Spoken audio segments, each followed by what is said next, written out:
जय Gurudev Datta. Welcome to Om Datta channel. Thank you very much for watching these videos. जय गुरुदेव दत्ता।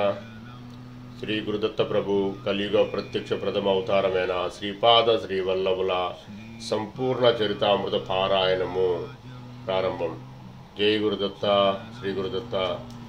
దిగంబర దిగంబర శ్రీపాద వల్లభ దిగంబర దిగంబర దిగంబర శ్రీపాద వల్లభ దిగంబర శ్రీపాదరాజం శరణం ప్రపద్యే. అధ్యాయము 9. 9వ అధ్యాయం 9వ రోజు పారాయణం ప్రారంభం. జై గురుదత్త. కర్మఫల మీమాంస. ఈనాడు గురువారం ఉదయం సూర్యోదయ సమయం గురుహోర నడుస్తున్నది. శ్రీ తిరుమల దాసు నేను ధ్యానస్తులమై ఒకే గదిలో ఉన్నాము. సన్నగా సూర్యకాంతి కిరణ రూపంలో మా గదిలోనికి ప్రవేశించింది. ఆశ్చర్యంలోకి ఆశ్చర్యం. సన్నటి సూర్యకిరణంలో శ్రీపాద శ్రీవల్లభ వారి రూపము ఇద్దరం చూశాము. సూర్యకాంతి మా గదిలోనికి ప్రవేశించగానే మేము ధ్యానం నుండి ప్రకృష్టలమైనాము. పరమ పూజనీయ అత్యంత మంగళప్రదమును అయిన శ్రీపాద శ్రీవల్లభుల వారి రూపం 16 సంవత్సరంలో ఉన్న రూపమును దర్శించగలుగుట నిస్సంశయంగా పరమ ప్రభువుల అవ్యజ కరుణ చేత మాత్రమే. క్షణకాలం దర్శనమిచ్చిన దివ్య మంగళ రూపము కనుమరుగైనది. శ్రీ ప్రభుల వారికి నైవేద్యం ఉంచిన శనగలు మాత్రం కిరణ ప్రసారంతో లోహఖండములు మారిపోయినవి. ఇది ఆశ్చర్యంకు బాధాకరంగా కూడా ఉన్నది. శ్రీ ప్రభుల వారి దర్శనము వారు అనుగ్రహించుచు మానుకొనిన శనగలు లోహఖండములు మారుట వారి అనుగ్రహ సూచకమా లేక మనసులో వివిధములుగా మదనపడసాగి తిని తిరుమలదాసు ఇట్లు చెప్పనారంభించను. ఆయన శంకరభట్టు, ఈరోజు మధ్యాహ్నము నా ఆతిథ్యం స్వీకరించి నీవు గురువాపురమునకు ప్రయాణం కావచ్చును. శ్రీ దత్తప్రభుల అనుజ్ఞ అయినది. గురువారం మిట్ట మధ్యాహ్న సమయమున దత్తాత్రేయులందు శ్రీపప్రభువుల భిక్ష చేయుదురు. ఇది ఎంతయో శుభప్రదమైన కాలము. అంతటా నేను ఇట్లాంటిది, అయ్యా, ప్రతిరోజు శ్రీ దత్తప్రభుని స్మరణతోడను దత్తగ్రథ ప్రసంగంతోడను గడుపుచుంటిమి. ఆ రోజు నైవేద్యం కొరకు ఉంచిన శనగలు లోహఖండంలో మారుట బాధాకరంగా ఉన్నది. నా సంశయములు బాపి కృతార్థులు చేయగలరని ప్రార్థన. తిరుమలదాసు ఇట్లు చెప్పదొడిగాను. నాయన, కొన్ని శతాబ్దాల తర్వాత కలియుగమున ముదిరిన తర్వాత నాస్తికత్వం ప్రబలను. నాస్తికత్వమును నిర్మూలించి ఆస్తికత్వం తిరిగి నెలకొల్పుటకు శ్రీ ప్రభులు చిత్ర విచిత్రములైన లీలల ద్వారా అనుగ్రహించెదరు. భవిష్యత్తులో వారు చేయబో ధర్మ సంస్థాపన కార్యక్రమాలన్నింటినీ బీజరూపమున ఈ శ్రీపాద శ్రీవల్లభ అవతారంలో ప్రభులు అనుగ్రహించెదరు. ఖనిజంతో చైతన్యము నిద్రాణ స్థితి. ఖనిజ స్థితిలో అంతర్లీనంగా ప్రాణమును. ఖనిజములు రకరకముల రసాయనిక ప్రక్రియల వలన ప్రాణము ఉద్భవించును. ప్రాణము మానసము అంతర్లీనంగా నుండును. ప్రాణరూపంలో చైతన్యము అర్ధ నిద్రాణ స్థితి. దీనిని నువ్వు వృక్షంలో స్పష్టంగా చూడగలవు. మత్తు పదార్థాలు తీసుకున్న మనుజుడు తన శరీరం నందు ఈ స్థితిని అనుభవించుతూ ప్రాణశక్తి రూపమున అభివ్యక్తమైన తత్వమును పరిణామం చెంది వికాసం చెందిన దశలో మనసు ద్వారా పనిచేయటకు నేర్చుకొను. ఈ స్థితిలో జంతువులలో చూడగలవు. జంతువు పూర్తి వికాసం చెందిన దశలో మనుషుడు అనిపించుకొనొచ్చు. మనసు కూడా తన యొక్క సంపూర్ణ శక్తితో పనిచేయును. అయితే మనస్సున ఖచ్చితమైన అతి మానసము ఉండును. అది అంతర్లీన స్థితిలో ఉండును. మానవుడు యోగం ద్వారా పరిపూర్ణ మానవుడగును. అతడు మూలాధారణ పడి ఉన్న చైతన్యమును సహస్రారమును కొంపోయి సవికల్ప నిర్వికల్ప స్థితులను కూడా పొందగలుగును. పరం జ్యోతి స్వరూపుడైన శ్రీ గురునితో తదాత్మ్య స్థితిని అనుభవించుచుండును. ఆ స్థితిలో అనిర్వచనీయ ఆనందం పొందుచుండును. అయితే అతడు మహాసంకల్ప కాలం అనుసరించి నడుచుకొనును. అందువలన అతనికి కర్మబంధములు అంటవు. మహాసంకల్ప స్వరూపము మాత్రం అచింత్యం, ఊహాతీతము, మహాప్రచండమైన వేగం గలది. అతి మానసం కేవలం శ్రీ ప్రభువుల వారిది. ప్రతి క్షణమున కోట్ల కొలది ప్రార్థనను వారు స్వీకరించెదరు. ధర్మబద్ధమైన ప్రతి ప్రార్థనను వారు ఉత్తరమిచ్చెదరు. బాధా నివారణ చేసేదరు. ధర్మబద్ధమైన ప్రతి కోరికను సఫలం చేసేదరు. మానవుని మానసం యొక్క తాబేటి వేగమైన వారి అతి మానసం యొక్క వేగం మహాప్రచండ ఊహాతీత వేగం కలది. మహాప్రచండ వేగం కలిగిన కాంతి స్వరూపం కూడా వారి మానస వేగమునకు సరికాదు. మానవుడు గాని మరే ప్రాణి గాని చేయు ఏ చిన్న ప్రార్థన అయినను అసంఖ్యాకములైన వారి తేజపుంజమును చేరి తీరవలసినదే. సమస్య దృశ్యాదృశ్య శక్తులకును వారి ఆధారము. వారి లోకమునందు ప్రకాశం వారి తేజోమయ శరీరము నుండి వెలువడే కిరణపుంజమే గాని వేరు కాదు. అది కోటి కోటి సూర్యప్రకాశం అనేక కోటి బ్రహ్మాండములో వెలుగుతున్న కోటాను కోట్ల గ్రహ నక్షత్రాదుల సమూహం యొక్క సంయుక్త ప్రకాశం కూడా వారి తేజస్సు ముందు సూర్యుని ముందు దివిటి వలె నుండును. నాయన, ఇది శ్రీపాద శ్రీవల్లభుల వారి అసలు శిశుల తత్వము. అనంత శక్తి, అనంత జ్ఞానము, అనంత వ్యాపకత్వము కలిగిన ఆ నిర్గుణ నిరాకార స్వరూపము సృష్టి యందు తనకు గల అవ్యజ అనంత కర్మతో సగుణ సాకారంగా మనుష్య రూపంలో శ్రీపాదుల వారి రూపంలో దర్శనమిచ్చుచున్నది. దీన్ని గ్రహించుట మానవునికి పరిపూర్ణత్వం సిద్ధించవలెను. దీన్ని గ్రహించుటకు మానవునికి పరిపూర్ణత్వము సిద్ధించవలెను. శ్రీపాద శ్రీవల్లభుల దివ్య స్వరూపము. మానవులో దైవము వైపునకు పరిణామము అనివార్యమగుటలనే దైవం కూడా తన యొక్క అనంత పరిమితులను కుదించుకుంటూ వచ్చి క్రిందనున్న స్థితులలోనికి దిగివచ్చుచుండును.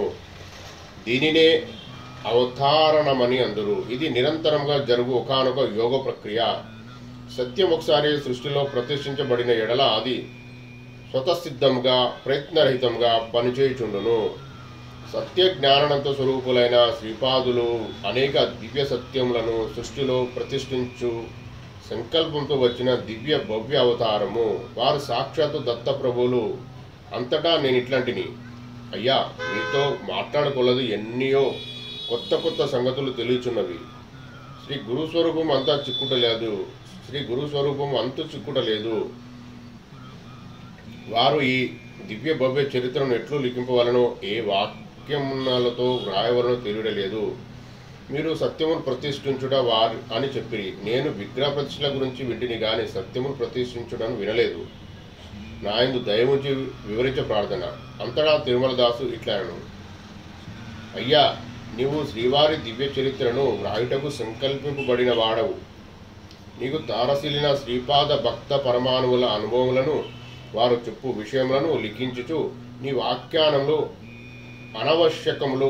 శ్రీవారి చరిత్రను శ్రీవారే నీ లేఖిని ద్వారా వ్రాయించుకొందురు. ఇంతకు మించి నీవు ఆలోచించడం వ్యర్థము. మానవుడు రకరకాల భోజన పదార్థములను తీసుకును. అవి వాటంతట అవియే జీర్ణమై మానవునికి శక్తినిచ్చుచున్నవి. ఈ ప్రక్రియ అందు మానవుని ప్రమేయము గాని ప్రయోజకత్వం గాని లేవు. మానవుడు భోజనం సంపాదించుకున్నట వరకే వాని బాధ్యత. ఆ తర్వాత తిన్న ఆహారం పచనమై శక్తినిచ్చుట ఆరోగ్యవంతమైన శరీరము యొక్క విధి. అనగా భోజనం సంపాదించుకొనుట అన్నది నీకు విధించబడిన కర్తవ్యము. తిన్న ఆహారమును పచనం చేసి శక్తిని అందించుట శరీరం యొక్క కర్తవ్యము. మానవునికి మనసు ఉన్నది కనుక స్వాతంత్ర్యం ఎక్కువ అనుభవించుచున్నాడు. కనుక తప్పు ఒప్పు రెండు చేయుచున్నాడు. తప్పు ఒప్పు రెండు చేయ అవకాశం కూడా ఉన్నది. అయితే శరీరమునకు స్వేచ్ఛ లేదు. అది తిన్న ఆహారము పచనం చేసి శక్తిని అందించవలసినదే. ఇది తిన్నవానికి ఇష్టమున్నను లేకున్నను ప్రయత్నరహితంగా జరిగిపోవు ఒకానొక స్వతసిద్ధ కార్యము. అనగా శరీరం యొక్క విధి నిర్ణయించబడినది. దానికి సంబంధించిన సత్యము ప్రతిష్ఠించబడినది. సత్యం వలన జరుగు కార్యము అప్రయత్నంగాను మనసంకల్పంతో ప్రమేయం లేకుండాను జరుగుచుండును. ప్రకృతిలోని అనగా సృష్టిలోని చర్యలు ప్రతిచర్యలు సత్యములు ఆధారము చేసుకొని జరుగుచుండును. సూర్య అస్తమయములు, ఋతుచక్రములు, గ్రహ నక్షత్రాదులు గతులు ఈ తత్వముగా జరిగి తీరవలసినదే. ఇది అనుల్లంఘనీయమైన శాసనము. అనగా ఇవి మరొక విధంగా జరుగు స్వాతంత్ర్యము వానికి ఇయ్యబడలేదు. సర్వ వ్యాపకత్వం కలిగిన ప్రభు కూడా సృష్టి అందరి ప్రాణులందు దయగలవాడై తాను నిర్ణయించిన విధిని కొంత సరళం చేయుచుండును. కృతాయుగం నందు సర్వము సంకల్ప మాత్రమున సిద్ధించుచుండును. త్రేతాయుగమున యజ్ఞయాగములు చేయుట వలన సిద్ధించుచుండెను. ద్వాపరమున మంత్ర అస్త్ర ప్రయోగమున సిద్ధించుచుండెను. కలియుగమున తంత్రశాస్త్రమునకు ప్రాముఖ్యత గలదు. ఈ యుగమున యంత్రముల వలన సిద్ధించుచుండును. యుగ ధర్మమును బట్టి సరళీకరణము కావించబడినది. మానవుల శక్తియుక్తులు తగ్గుచున్న కొలది సరళీకరణ విధానము నిర్ణయించబడినది. శ్రీపాదుని నిరంతరం ధ్యానం వలన దర్శనం లభించును. 3 అహోరాత్రములు ఏకధారగా శ్రీపాద శ్రీవల్లభ నామస్మరణ చేయించు వారిని ధ్యానించు వారికి శ్రీపాదులు సశరీరంగా దర్శనమిచ్చి ధన్యులను చేసెదరు. మానవుడు పతనమగుటకు 1,00,000 మార్గముల ఎడల వారిని ఉద్ధరించకు దైవం 10 లక్షల మార్గాలు అనుగ్రహించును. శ్రీ దత్తప్రభులు తన అంశావతారముల ఈ చేతను సిద్ధులు యోగులు అవధూతలు మహాసిద్ధుల ద్వారాను ఈ సృష్టి పాలన చేయుచుండును. పూర్వయుగమునందలి శ్రీ దత్తుల వారైన శ్రీపాదులను స్వల్ప సంశయం నిన్ను మనసులో బీజ రూపంలో ఉన్నది. దానిని నివారణ చేయుటకు శ్రీపాదులు నైవేద్య రూపంలో ఉన్న శనగలను లోహపు శనగలుగా మార్చిరి. అనసూయమాత లోహపు శనగలను తినుటకు యోగ్యమైన శనగలుగా మార్చినది. నేనెవరో కాదు సుమి, అలనాటి దత్తుడనేనని గుర్తు చేయుటకు వారిట్లు చేసిరి. దీనిలో ఇంకొక రహస్యార్థం ఉన్నది. నీ జాతకంలో గురుడు జబ్బు స్థానంలో ఉన్నాడు. గురుగ్రహముకు శనగలు సంబంధం ఉన్నది. గురుగ్రహము వలన నీవు సంభవించవలసిన విపత్తులు బీజ రూపంలో ఉన్నవనియు వాటిని ఎంత మాత్రం మొలకెత్తకు వీలు లేని లోహ స్వరూపంగా మార్చిదననియు శ్రీవారు ఈ సంకేతము నీకు తెలియజేసిరి. శ్రీపాదుల వారు తమ దివ్య మానసములో వీక్షించని వస్తువు ఏదియు ఈ సృష్టిలోనికి రాదు. వారు తమ దివ్య మానసంలో వీక్షించిన జీవి ఏదియు ఈ సృష్టిలోకి వచ్చే అవకాశమే లేదు. ఇది పరమ సత్యము. సత్య వస్తువునకు సంబంధించిన జ్ఞానము సుప్రతిష్ఠితమై ఉండుట వలన జ్ఞానం పొందిన వారందరూ ఈ లోకము నుండి అంతార్థనమైనను నష్టము వాటిల్లదు. ఆ జ్ఞానమును పొందుటకు యోగ్యత కలిగిన మానవుడు ఈ సృష్టిలోని వచ్చినప్పుడు జ్ఞానము స్వయంగా అతనిని వరించును. దైవశక్తులు చిరంజీవులై మునులు అవతార పురుషులు అందరూ అవినాశతత్వమునకు చెందినవారు. మానవులు వినాశతత్వమునకు చెందినవారు. అవినాశతత్వం యొక్క జ్ఞానము స్థితి శక్తి గతి ఈ విధంగా ఉండి తీరవలననేది నియమమేదీ లేదు.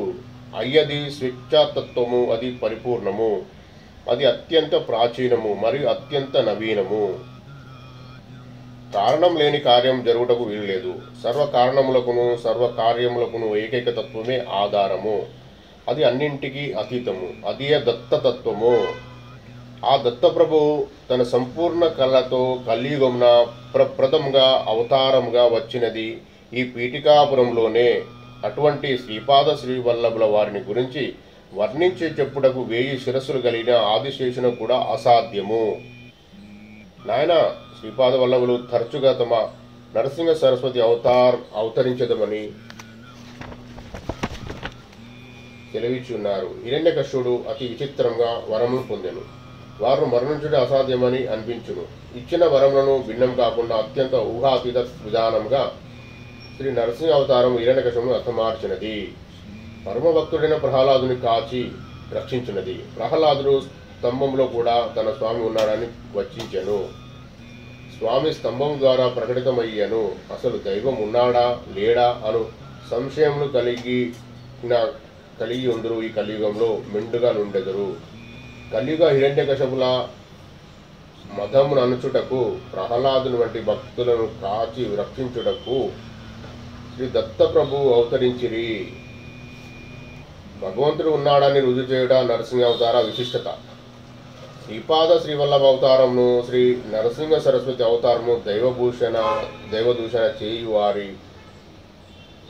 మదమనుచుటకు దైవభక్తులను కంటికి రెప్పలా కాచి రక్షించుటాను 2 ప్రధాన ఉద్దేశములతో ఈ సృష్టిలోని వచ్చిన అవతారములు శ్రీపాదుల వారి సాధ్యాసాధ్యములు లేవు.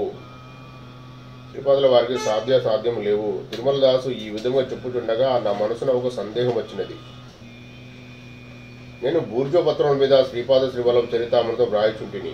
భవిష్యత్తులో జనులు ఎటువంటి పత్రముల మీద వాటిని వ్రాయగోరుదురు కదా.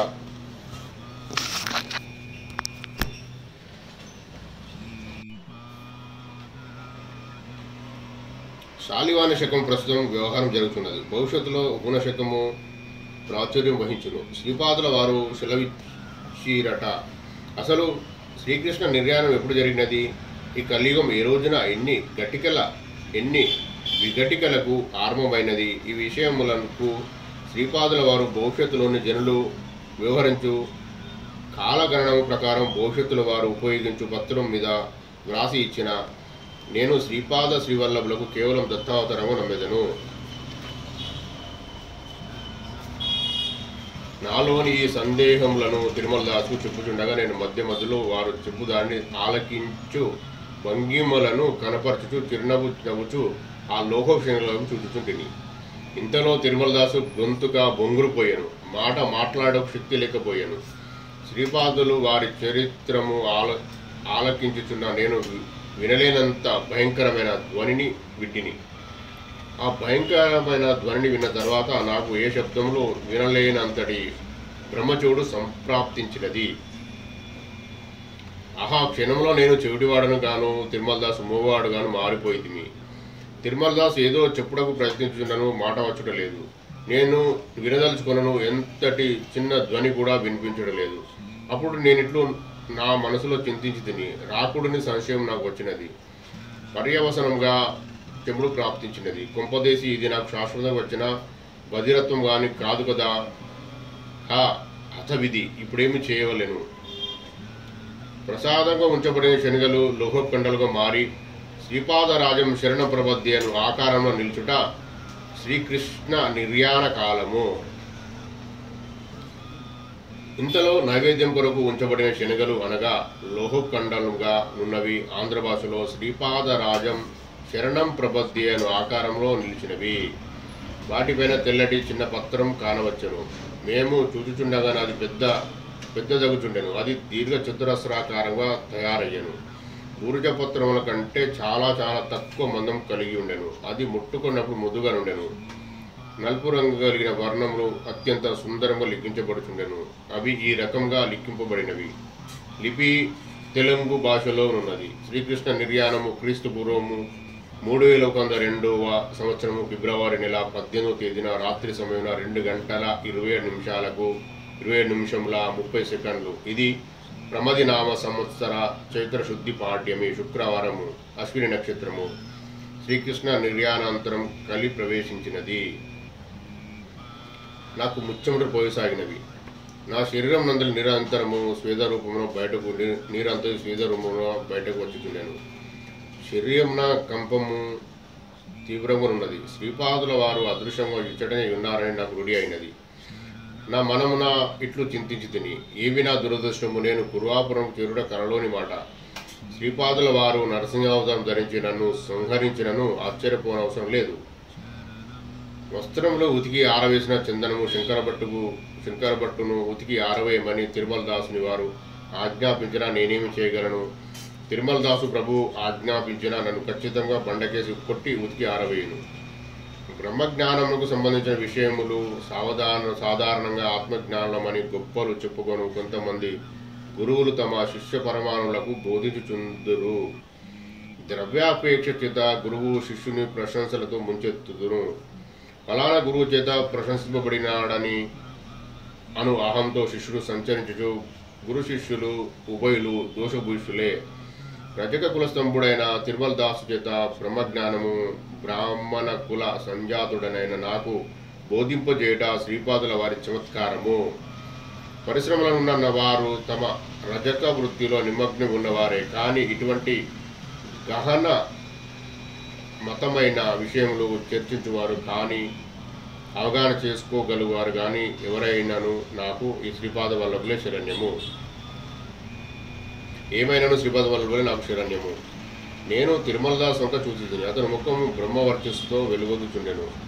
నా మనమును తిరుమలదాసు బ్రాహ్మణాన్ని తోచెను. మలిన మనస్కుడైన నేను రజకునిగా తోచినది. తిరుమలదాసు ముఖం ప్రసన్నముగా నుండెను. నైవేద్యం నుంచబడిన శనగలు లోహరూపమున మారి ఉన్నవని క్రమంగా యథారూపంగా పొందినవి. శ్రీపాదుల వారు నన్ను మన్నించారని అర్థం చేసుకుంటుని. మరింత సేపటికి తెల్లటి రంగులో ఉన్న ఆ పత్రం అంతర్ధానమయ్యాను. తిరుమలదాసు ఇట్లనను, నాయనా శంకరభట్టు, ఈ కలియుగము లోహయుగము. ఇది అంతయును కల్మషములతో కూడిన యుగము. నేను శరీరం చాలించిన తర్వాత కొంతకాలం వరకు హిరణ్యలోకమున ఉండి ఆ తర్వాత తిరిగి మరాఠ దేశమున శ్రీపాదుల వారి ఆజ్ఞ మేరకు శరీరధారిని కాక తప్పదు. అయ్యా శ్రీపాదుల వారు మిమ్మల్ని కూడా శరీర పతనాంతరం మరి ఒక జన్మ రావాల్సిందని ఆజ్ఞాపించిరా.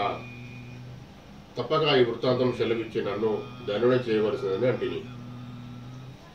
తిరుమలదాసు ఇట్లాను, ఒక పర్యాయం నేను శ్రీపాదుల వారి మాతామహుల ఇంటికి ఉతికిన బట్టలు తీసుకొని పోయి తిని.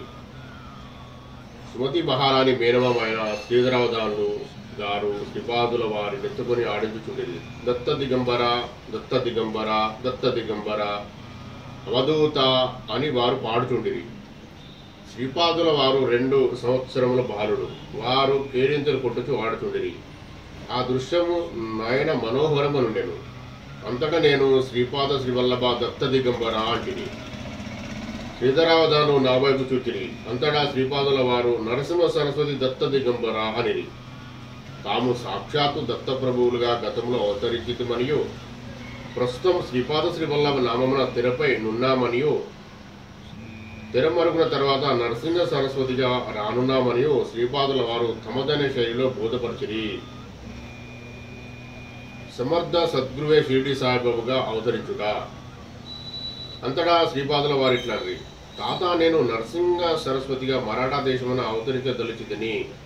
తిరుమలదాసును కూడా మరాఠా దేశంకు రమ్మనుచుంటిని అనెను.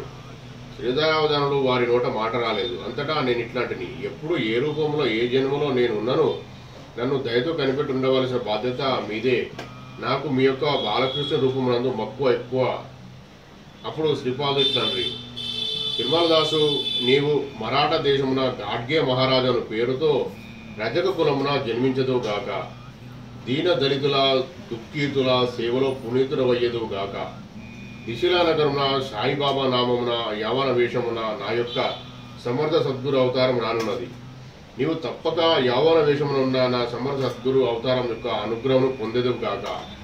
నీకు బాలకృష్ణుని రూపమునందు మక్కువ గనుక గోపాల గోపాల దేవకి నందన గోపాల అను నామమును జపించదు గాక. నీ మనోనేత్రమందు సదా నీకు నేను దర్శనమిచ్చదను. నీవు శరీర పతనాంతరము కొంతకాలం ఇరణ్య లోకమునందుండి ఆపై గాడ్గే మహారాజుగా లోకహితార్థం చేయుము. ఇదే నా వరము, నా అభయము. శ్రీధరావధానులు కొంతసేపటికి మామూలు స్థితిలోనికి వచ్చిరి. వారికి ఇదంతయు అయోమయంగా నుండెను. ఇంతలో సుమతి మహారాణి వారి మేనమామను పిలిచెను. వారికి పూర్తిగా మాయ క్రమ్మి ఉండుటచే తిరిగి శ్రీపాదుల వారిని సామాన్య బాలకుని వలనే భావించిరి. అంతటా నేను ఇట్లాంటిని, అయ్యా నాకు ఒక సందేహం కలదు. శ్రీకృష్ణుడు భగవద్గీతలో కర్మఫలము అనివార్యములని సెలవిచ్చినారు కదా. శ్రీపాదుల వారు వాటిని నియమ ఉల్లంఘనం కాకుండా కర్మ ధ్వంసమునెట్లు చేసేదరు. సత్గురువులకు సత్పురుషులకు యోగులకు చేసిన దాన ధర్మలు ఫలితము. తిరుమలదాసు ఇచ్చాను, శ్రీకృష్ణుడు కర్మ ఫలితమును అనుభవించవలనని చెప్పాను. కానీ జాగ్రత్తావస్థలోనే అనుభవింపవలనని చెప్పలేదు. అది స్వప్నావస్థలో కూడా అనుభవించవచ్చును.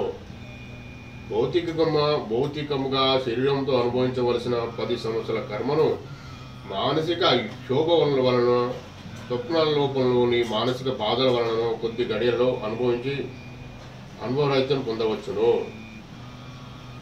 సత్పురుషులకు యోగులకు దాన ధర్మములు సేవలు చేయటం వలన దేవత కంకర్యం చేయటం వలన పాపకర్మ క్షేమగును. దేవతామూర్తులు పుణ్యస్వరూపులు అక్కడ కైంకర్యం చేయడం వల్ల మన పాపము వాటికి ఆపాదింపబడి వాటి పుణ్యం మనకు ఆపాదింపబడును. పుణ్యమూర్తులకు దాన ధర్మంలో సేవలు చేయటం వల్ల కూడా ఇదే విధంగా బదలాయింపు జరుగును. సమర్థ సద్గురుని ధ్యానం చేయటం వల్ల ధ్యాన శక్తి మాధ్యమమున బదలాయింపు జరుగుతుండను. సద్గురువు తన శిష్యుని నుండి సేవలను గైకొని ఆ సేవ మాధ్యమున వాని పాపకర్మను తను స్వీకరించి తన తపఫలమును సంక్రమింపచేయును. పాపఫలమును ఎవరో ఒకరు అనుభవింపక తప్పదు. అయితే దేవతామూర్తులు, అవతార పురుషులు, మహా తేజోమూర్తులు గనుక, వారు అగ్ని స్వరూపులు గనుక తాము స్వీకరించిన పాపకర్మను దగ్ధం గావించగలుగుదురు. వారికి మనము సమర్పించిన పత్ర ఫల పుష్పాదుల రూపంలో కూడా మన పాపకర్మలు వారి పుణ్యరాశి పరస్పరం బదలాయింపు జరుగుచుండును. మన ఆర్తి, భక్తి, శరణాగతి ఎంత తీవ్రంగా నుండినా ఈ బదలాయింపు అంత తీవ్ర స్థాయిలో జరుగుచుండును. ఒక్కొక్క పర్యాయము తన ఆశ్రితుల పాపకర్మలను నిర్జీవ పదార్థములైన రాళ్ళు, రప్పలు మొదలగు వానికి శ్రీపాదుల వారు బదలాయించుచుందురు. ఆ రాళ్ళు, రప్పలను కొట్టుడ ద్వారాను రకరకాల చిత్ర మార్గముల ద్వారాను వారు ఆ కర్మఫలము ధ్వంసం చేయుచుందురు. దీనికి దృష్టాంతము నీకు ఒక చిన్న దృష్టాంతం చెప్పేదను, శ్రద్ధగా వినుము. శ్రీపాదుల వారు పుట్టినప్పటి నుండి వారికి పాల సమస్య ఉండేది. సుమతి మహారాణికి తన బిడ్డకు కావలసిన క్షీరధారం లేకుండాను. వారి ఇంట ఒక ఆవు ఉండేది. వారింటనున్న కాలాగ్నిశమ దత్తునకు నైవేద్యం పెట్టుటకు స్వల్ప క్షీరం మాత్రమే అవసరమవుతుండెను. ఆవు కేవలం ఆ మాత్రమే క్షీరం ఇచ్చుచుండెను. గోవత్సములకు మాత్రం సంపూర్తిగా క్షీరం ఇచ్చుచుండెను. అది ఒక వింత ప్రకృతిగా ఉండెను. కాలాగ్నిశమ దత్తునికి నైవేద్యం నుంచిన క్షీరము నైవేద్యమునకు ముందే ఒక్కొక్కసారి శ్రీపాదుల వారు రహస్యంగా పూజా మందిరం చొరబడి పాలను గ్రోలేడివారు. ఆ దినమున అప్పలరాజు శర్మ దత్తప్రభునకు బెల్లం ముక్క నైవేద్యం నీడి నిరాహారంగా నుండేటివారు. భర్త నిరాహారంగా ఉన్న రోజున సుమతి మహారాణి కూడా నిరాహారంగా నుండేటిది. ఒకవేళ నైవేద్యము పర్యాంతము శ్రీపాదుల వారు ఆగిన ఎడల శ్రీపాదుల వారు ఆ క్షీరం గ్రోలేడివారు. తమ వంశంలోని ఈ అపూర్వ దివ్య శిష్యులకు చాలినంత క్షీరం కూడా ఇవ్వలేని స్థితిలో ఉన్నందున తల్లిదండ్రులు దూర పిల్లేడివారు. క్షీరమును సమృద్ధిగా ఇవ్వగల ఆవును శ్రీ అప్పలరాజు శర్మ గారికి ఇవ్వవాలని వెంకటప్పయ్య శ్రేష్ఠియును నరసింహవర్మయు అనేక ప్రయత్నలు చేసిరి. కానీ అవి అన్నీయును వ్యర్థమాయను. అప్పలరాజు శర్మ ఎట్టి పరిస్థితులను దానంను స్వీకరించారు. అది ఆయన వ్రతం. దాన స్వీకారము వలన పాపము చుట్టుకొన్నని వారి అభిప్రాయం. వారు వేద పండితులు గనక వేద సభలు ఏమైనా జరిగిన ఎడల వేద సంభావనను స్వీకరించేది వారు. వారికి పౌరోహిత్యం వలన రాబడి కూడా తక్కువ. కేవలం వెంకటప్పయ్య శ్రేష్ఠి గారికి, నరసింహవర్మ గారికి పౌరోహిత్యం నెరపేడివారు. వారిరువురు పురోహితులకు సామాన్యంగా ఇచ్చే ద్రవ్యం కంటే ఎక్కువగా ఇచ్చేటి సాహసం చేసినా కోపగించుకునేవారు. అప్పలరాజు శర్మ గారు మా అమ్మగారైన సత్య ఋషీశ్వరులు నుండి కూడా ఏమీ స్వీకరించేటి వారు కారు.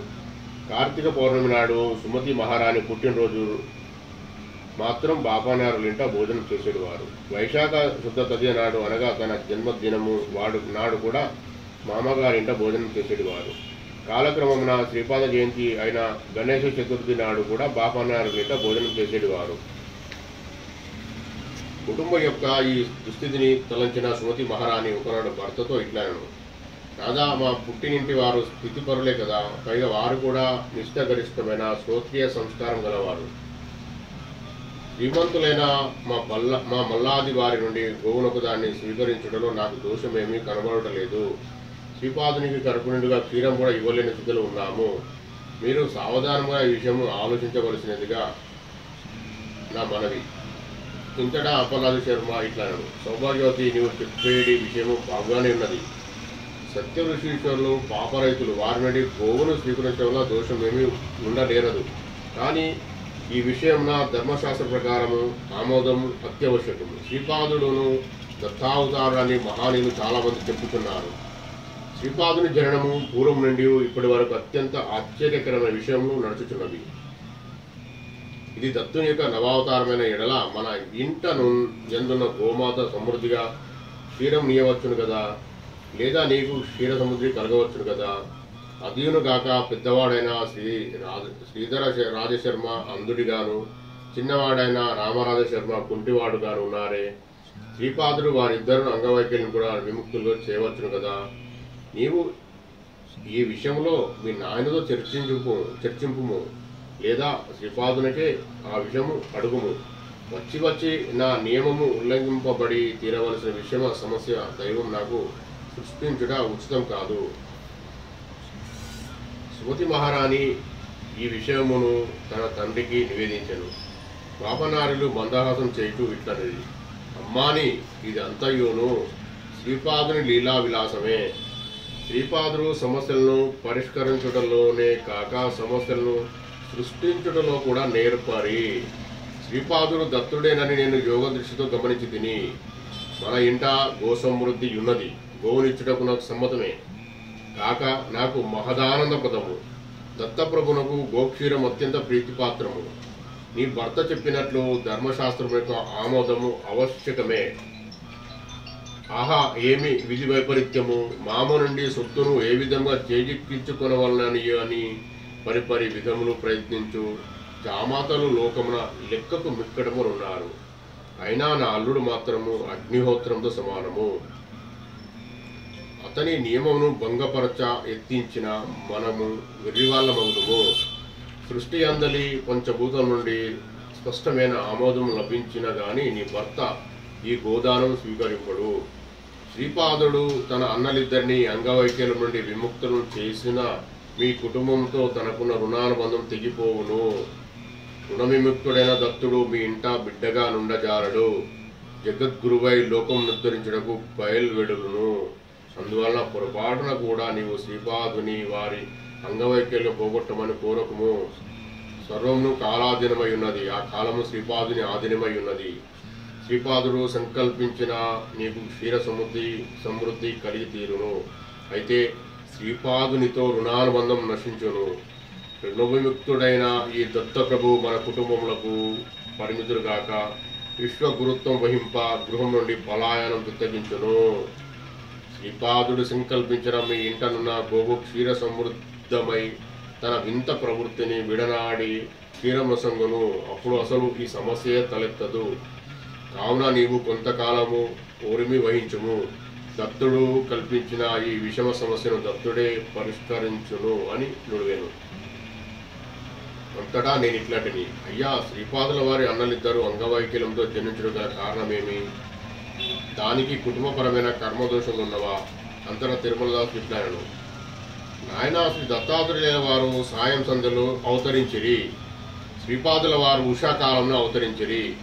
రాబో నరసింహ సరస్వతి ఆకారం మిట్ట మధ్యాహ్నం అభిజి లగ్నం నందు జరుగును. దత్తలీలలు అగాధములు. సాయం సంధ్య తర్వాత చీకటి ఆవరించును.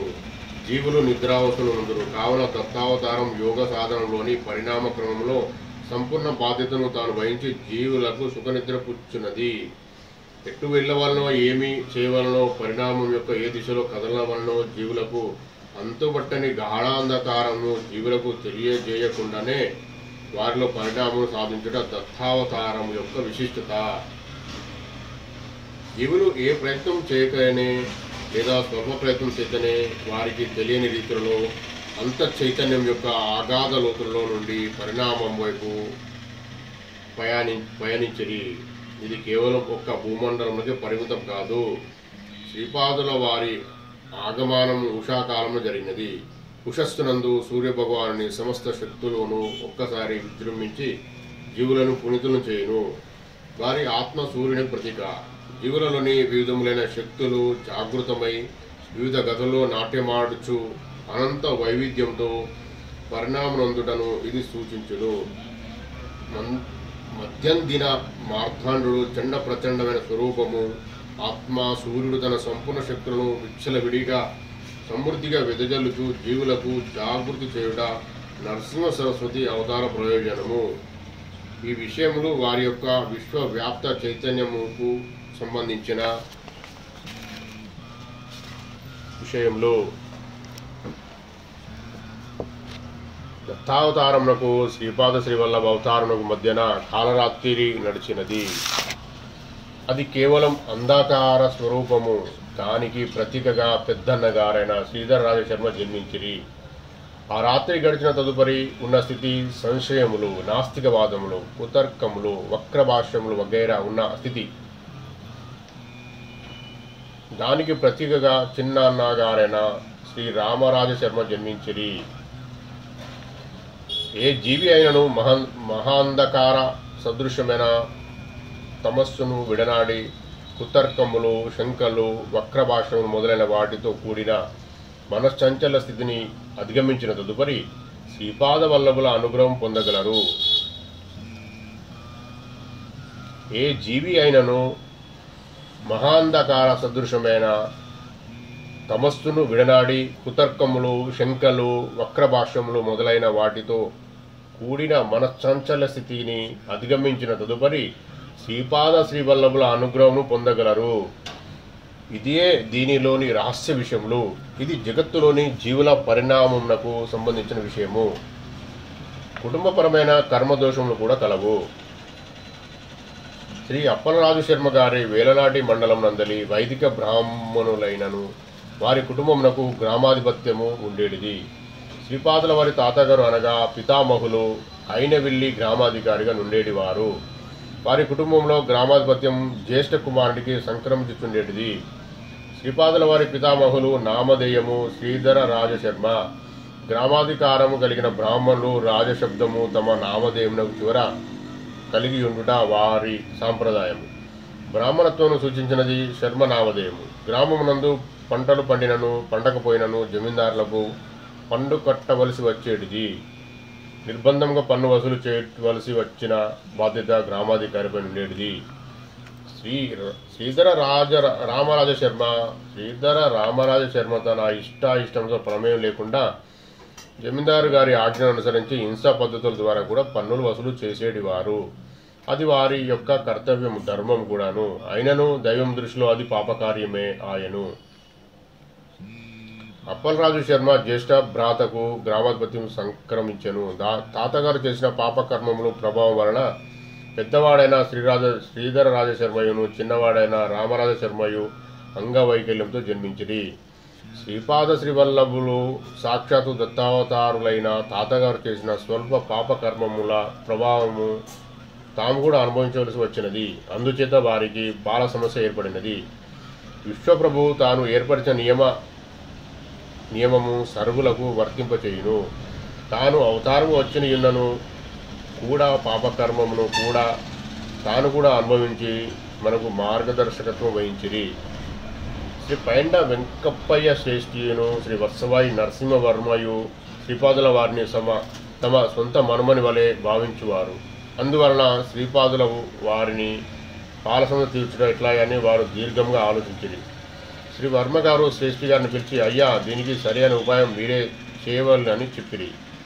శ్రీ నరసింహవర్మ గారి వద్ద గాయత్రి అని పేరుగాంచిన గోమాత యొక్క సంతతి కలదు. దానిలో సర్వశుభ లక్షణమున్న ఒక గోవును వర్మగారి నుంచి శ్రేష్ఠి గారు క్రయం పొందినారు. విక్రయించగా వచ్చిన దానమును వర్మగారు తన వద్ద భద్రంగా నుంచిరి. ఇంతలో వర్మగారింట పౌరోహిత్యం నిమిత్తం అప్పలరాజు శర్మ గారు వచ్చిరి. వారికి ఈ గో విక్రయ ధనమును వర్మగారు సంగిరి. పౌరోహిత్యము జరుపునప్పుడు సంభావన నిమిత్తము సామాన్యంగా ఇయ్యబడు మొత్తం కంటే ఇది చాలా ఎక్కువగా నుండెను. అప్పలరాజు శర్మ గారు ధర్మబద్ధముగా తాను తీసుకోవాల్సిన ద్రవ్యం మాత్రమే తీసుకొని మిగతా ధనమును తిరస్కరించిరి. అంతటా వర్మగారు తాము కూడా మిగతా ధనమును తీసుకునేందుకు అంగీకరింపలేదు. క్షత్రియ వంశంలో జన్మించిన నేను దానమిచ్చిన సొమ్మును తిరిగి స్వీకరింపజాలనండి. ఈ తగాదా శ్రీ బాపనారుల వద్దకు వచ్చినది. బ్రాహ్మణ పరిషత్తు సమావేశమైనది. సభలో శ్రీ బాపనారులు ఇట్లు ప్రకటించిరి, అప్పలరాజు శర్మ నిరాకరించిన ఈ మొత్తం తీసుకున్నటకు ఇష్టపడేవారు తీసుకునవచ్చును అనేది మంత్రి బ్రాహ్మణుల యొక్క మొత్తమును తమకు ఇప్పించవలసినది పోటీపడజొచ్చిరి. ఇది ఎంతయును విడ్డూరమైన విషయము. అంతటా తరుణ వయస్కుడైన పాపయ్య శాస్త్రి అను బ్రాహ్మణుడు ఇటు చెప్పాను, శ్రీపాదుడు దైవాంశ సంభూతుడు కాడు. దైవమే అయిన ఎడల ఈ విచిత్ర పరిస్థితి ఎలా దాపురించును? శ్రీ దత్తుడే అయిన ఎడల తన ఇద్దరు అన్నగారులకు అంగవైకల్యం నుండి ఎలా కాపాడాడు? జరిగిన కొన్ని సంఘటనలు కేవలం యాదృచ్ఛికములు. గోరింతలను కొండంతలు చేసి చెప్పడం మహానేరము. నేను దత్తభక్తుడను. శ్వేతార్క రక్షను కలిగి కూడా గురువు నుండి పొందినవాడను. ప్రతిరోజు ఎంతో జపం చేసుకొనిచున్నాను. నేను ఎటువంటి దానము స్వీకరించడం మలినమంటదు. యోగ్యుడనైనా నాకు ఈ ధనము ఇప్పించవలసినది.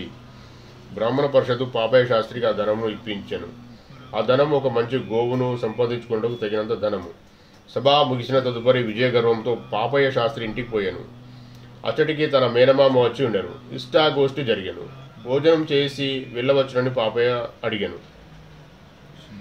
అతడు తాను సంవత్సరంకు ఒకే పర్యాయం భోజనం చేయదనని, ప్రస్తుతం తన మేనల్లుని ఇంట భోజనం చేయట వీలుపడదని చెప్పి శీఘ్రంగా వెళ్ళిపోయాను.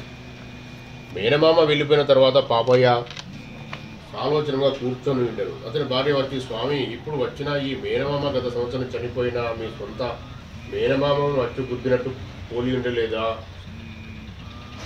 అని అన్నాడు. పాపయ్య ఉలిక్కిపడాడు. తనకు ఒకే ఒక మేనమామ ఉండేవాడు. అతడు గత సంవత్సరం పరమావధించాను. ఇప్పుడు ఈ మేనమామ ఎవడు? తన బుద్ధి ఎంత భ్రమలు చిక్కుకున్నది. తనకు మేనమామ వరుస అయిన వాళ్ళు మరికొందరు ఉన్నాను, మరెవరును ఇతన్ని 100 పోలి ఉండలేదు. చనిపోయిన తన మేనమామ యొక్క ప్రేతాత్మన తాను చూచినది. అతని గుండె వేగం కొట్టుకొని ఆరంభించినది.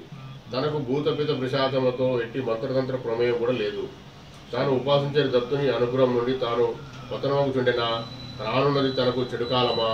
మేనమామ వెళ్ళిపోవచ్చు, నీవు స్వర్గకాలంలోనే నన్ను కలుసుకొనగలవని ఆశించున్నాను అని చెప్పిన మాటలు అతని మనసును పరిపరి విధంలో బాధింపదొడగెను. తాను అనతి కాలంలోనే మరణించిన తన మేనమామ పరలోకంలో కలుసుకున్నటకు పోవునున్నాడా? అతని గుండె బరువెక్కాను. ఓం ద్రాం దత్తాత్రేయ నమః అని అతడు జపించి సాగాను. ఆ రోజు జపమును కూడా ఏకాగ్ర చిత్తంతో చేసుకోలేకపోయాను.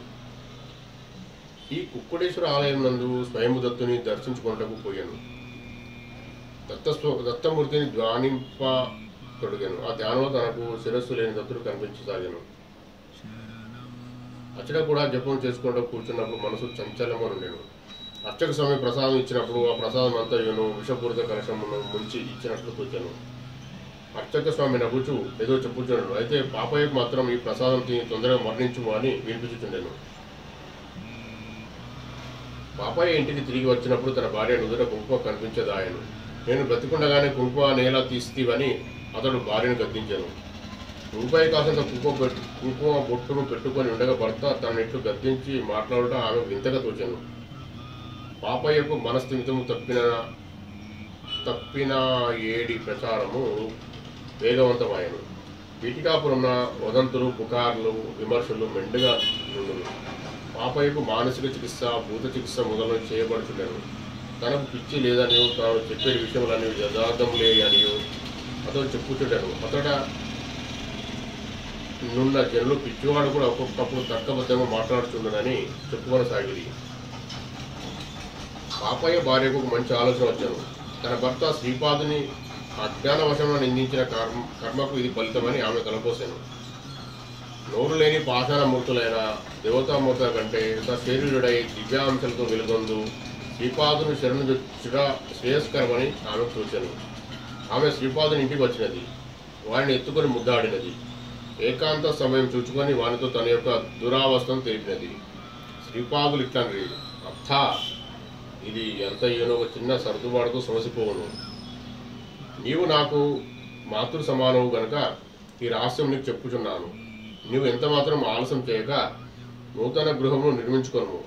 నీవును మామయ్యను వాస్తుపూజ చేసి నూతన గృహప్రవేశం చేసిన తదుపరి అంతైనా స్మితపడును. శ్రీపాదులు తనట్లు ఆజ్ఞాపించినారనే విషయం ఎవరికి తెలియనియక అద్దె ఇంటిలో ఉండుటచే ఈ కష్టములు తమకు సంప్రాప్తమైనయనియో స్వంత గృహము నిర్మాణం చేసుకొని తీరవలసినని తన వారితో చెప్పి ఒప్పించాను. పాపయ్యకు ఎవరో ఒక పాడుబడిన గొయ్యిని భూదానం ఇచ్చిరి. దాన్ని వెంటనే వ్యాయ ప్రాయసాల కోర్చి పూడిపించిరి. నూతన గృహ నిర్మాణము, ఇంటిలోని ధనకరక వస్తువులు అన్నీను వ్యాయమాయను. కొంత రుణం కూడా చేయబడాను.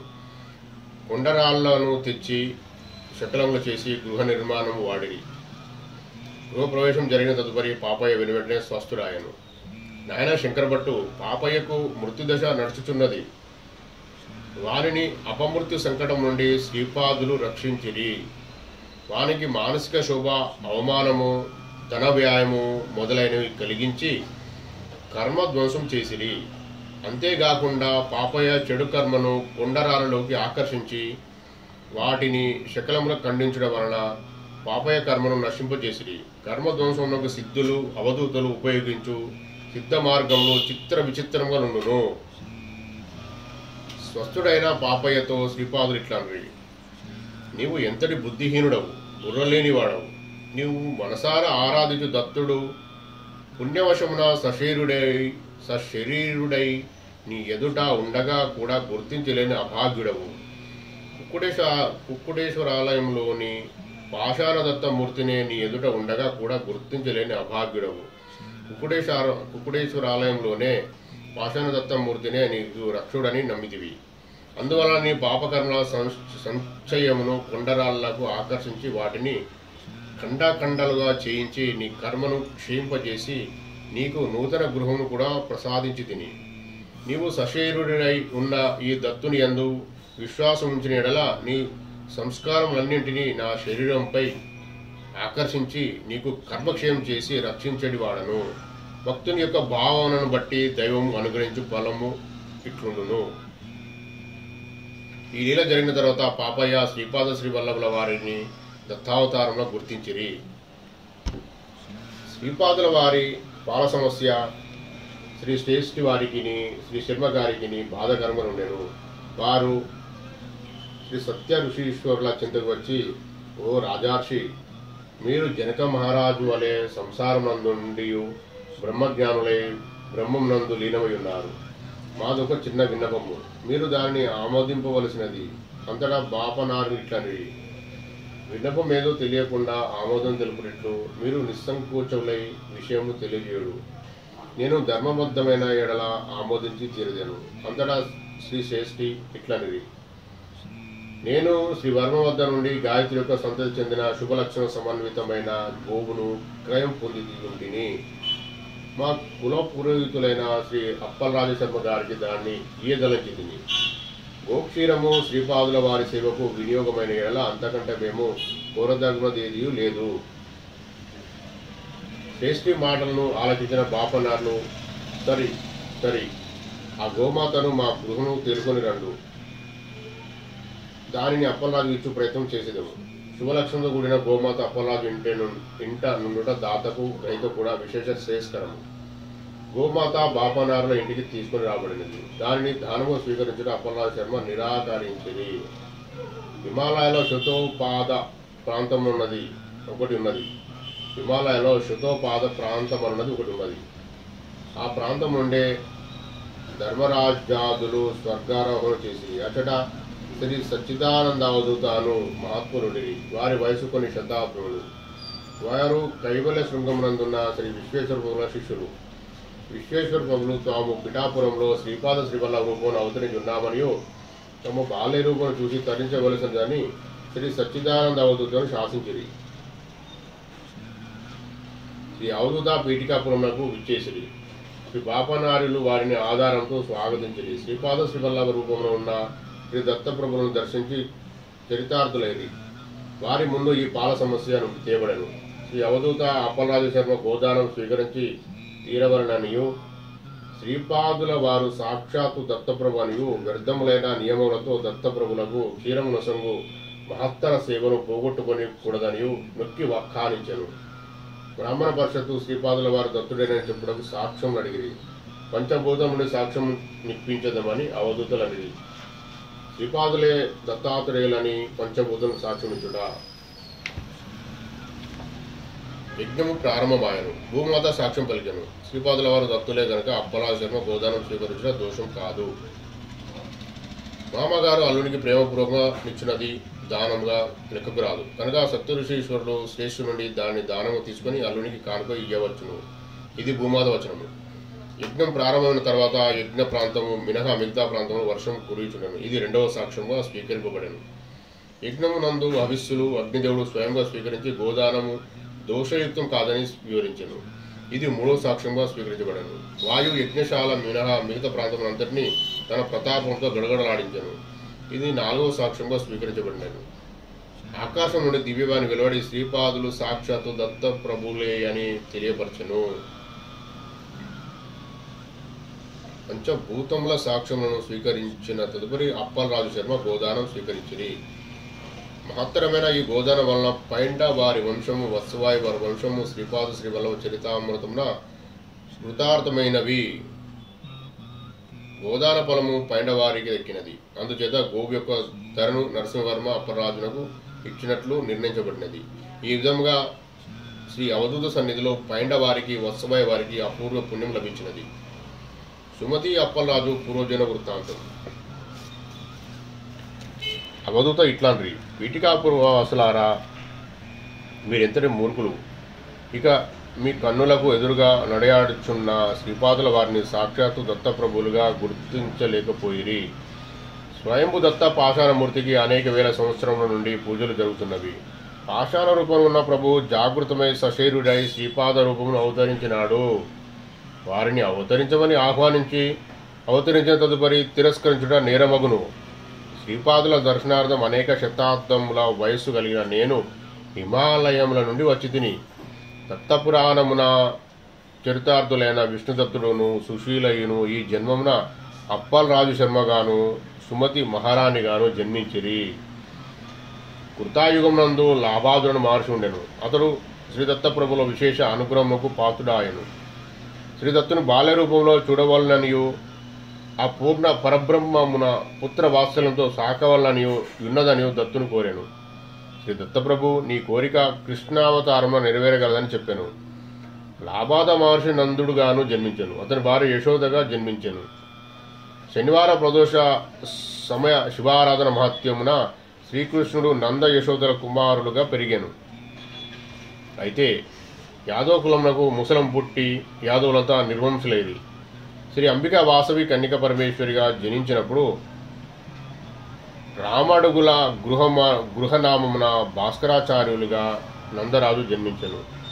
ఆర్యవైశ్యులు అగ్నిగుండమున ప్రవేశించినప్పుడు ఆయా గోత్రంలోని వారు ఇంటి కుక్కరైనను మిగిలిరి. కానీ లాభాద మహర్షి గోత్రం మిగలలేదు. కావున లాభాద మహర్షి స్మరణము ఆర్యవైశ్యులకు విధిగా నిర్ణయించబడినది. అగ్నిగుండమునందు ఆహుతి అయిపోయిన తర్వాత శ్రీ భాస్కరాచార్యులు తన ఇంటిలోనున్న ధ్యాన మందిరమున ధ్యానంలో ఉండిరి. భాస్కరాచార్యుల పూర్వీకుల్లో ఒకరు శ్రీరామభక్తులు. శ్రీరాముల వారు సాక్షాత్కరించిరి. అదే సమయమున మాతృపితృ సేవలో నిమగ్నమై కావలసిన తరుణమున శ్రీరాముడు తాను వచ్చు పర్యంతం అట్లనే ఉండమని ఆదేశించింది. శ్రీరాముని అడుగులు స్పష్టంగా వారి ఇంట్లో ఉండాను. ఆ అడుగుల యందు నిలబడి వాసమోద కనిపించాను. భాస్కరాచార్యునికి దుఃఖం పెళ్ళిపోయాను. కొద్ది క్షణముల తర్వాత అదే స్థానంలో బాలక రూపం కనిపించాను. ఆ బాలుడు మరెవరో కాదు, శ్రీదత్తుడే. ప్రభు ఇట్లనను, తాత, నేను నా సోదరి వాసు ఎల్లప్పుడూ నీ కన్నులో నడయాడే పసిపిల్లలం కదా. మేము నిన్ను విడిచి ఎట్లుండగలము? నీవు భూలోకం నందు అవతరించిన లాభాద మహర్షివి. నీ గోత్రం నేను నిర్వంశమైనది. విశేషమైన పుణ్యం గాని విశేషమైన పాపం గాని చేయనప్పుడు వంశం నిర్వంశమగుట తథ్యం. నందమహారాజుగా నుండినప్పుడు విశేష పుణ్యం దక్కినది. అంతటి మహోన్నత వంశం నందు జన్మించుటకు యోగ్యత కలిగిన వారు అరుదైనప్పుడు నిర్వంశమగును.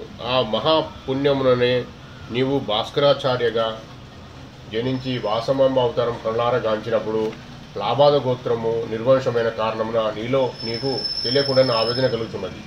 ఇదిగో అభయమిచ్చుచున్నాను. నీవు జనించిన ఈ రామడుగుల వంశము నిర్వంశం కాదు, కలియుగాంతం వరకు నడుచును. నేను శ్రీపాద శ్రీవల్లభ అవతారము ధరించినప్పుడు నీవు నా మాతామహుడుగా జన్మవలసి ఉండును. ఆనాడు నీవు మల్లాది గృహమునకు కలిగిన బాపన్న అవధానులుగా వివరింపబడేదవు. మల్లాది వారి వంశం కూడా కలియుగాంతం వరకు నిర్వంశం కాదు. సమర్థ రామదాసుల, శివాజీ మహారాజులు, శ్రీధర స్వాముల పూర్వ వృత్తాంతం. నాయలారా, ఆనాడు బృహశిలామునందు ఇచ్చిన వాగ్దానం అనుసరించి ఈనాడు పీఠికాపురంలో ఈ విషయం జరుగుతున్నవి. శ్రీపాదుల వారి పెద్ద అన్నగారైన శ్రీధర రాజశర్మ తన అంధత్వం నుండి విముక్తుడై మహాపండితుడగును. అతడు శరీరపాతానంతరం కొంతకాలం హిరణ్యలోకమున అందుండి శ్రీపాదుల ఆజ్ఞానుసారం మరాఠ దేశమున సజ్జనగడయందు సమర్థ రాముడనేడి నామంతో వ్యవహరించబడును. శ్రీపాదులకు గోదానం చేసిన ఫలితమును పొందిన నరసింహవర్మ శరీరపాతానంతరం హిందూ సామ్రాజ్య స్థాపనకు నడుము కట్టే మహాయోధుడై శివాజీ మహారాజు అనే పేరిట ఛత్రపతి కాగలడు. శ్రీపాదుల వారి అవతారణంతో సన్నిహిత సంబంధం గల శ్రీశైల క్షేత్రం దర్శించి అనుగ్రహం పొందును. సమర్థ రాముని ప్రియ శిష్యుడైన పేరుగాంచెను. సమర్థ రాముని ప్రియ శిష్యుడే పేరు కాంచును. శ్రీపాదుల వారి చిన్నన్న అయిన రామరాజ శర్మ తన కుంటితనం నుండి విముక్తుడై మహాపండితుడగును. శరీరపాతానంతరం ఇరైన లోకమునందు కొంతకాలం నుండి తిరిగి శ్రీధర నామమున అవధూతయగును. దైవశక్తి అచింత్యము, అనుల్లంఘనీయము. నేను చెప్పు మాటలు అక్షర సత్యములు. మీరు నమ్మినను నమ్మకపోయినను సత్యము సత్యం కాకపోదు. లోకంలోని మనుషులందరూ కలిసి సూర్యుడు లేడని వాదించినను సూర్యుడు అదృశ్యం కాడు. దైవం అతి విచిత్రమైనది. పగ్గములు ఎల్లప్పుడూ దైవం వద్దనే ఉండును. ఎంతటి ధనవంతునికైనను భోగభాగ్యములతో తులతూగు మహారాజుకైనను కష్టములను కలిగించు శక్తి దైవములకు కలదు. అదేవిధంగా కష్టములు బాపు శక్తి కూడా దైవములకు కలదు. భవిష్యత్తులో ఒక నాదము అని పిలువబడు పాయసపుర అగ్రహారం, కాకినాడ, శ్యామలామపురము, సామర్లకోట, ఈ పీఠికాపురం కలిసి మహాపట్టణమగును.